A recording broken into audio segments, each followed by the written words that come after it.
Ivan Imano,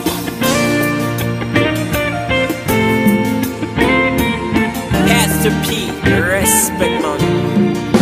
Hari umuntu muhura kakurutira abandi, akaguha umwanya, kagutega amatwi, yaguha urukundo bikaguha umutuzo, yamara kugenda ugasigara ubabaye. Hari umuntu muhuza bikaba nk'ubufindo, byaba amahire mukibanira.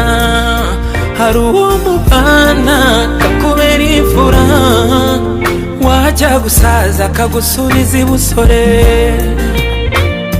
Uko nguko niko waje mu buzima bwanjye, imyifatire n'imicura bindura,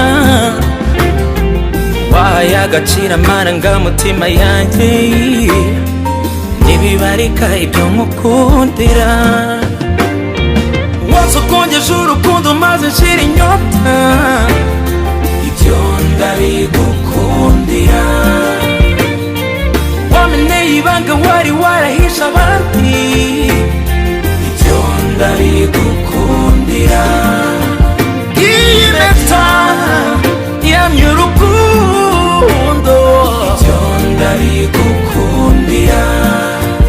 Wameneye ibanga abandi batazi, ibyo ndabigukundira.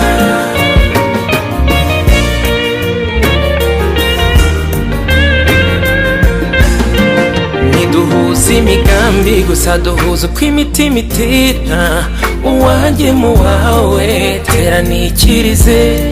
Ntiduhuza amabanga gusa nubwo dufitanye menshi, usobanuye amahirwe mu buzima bw'umuntu.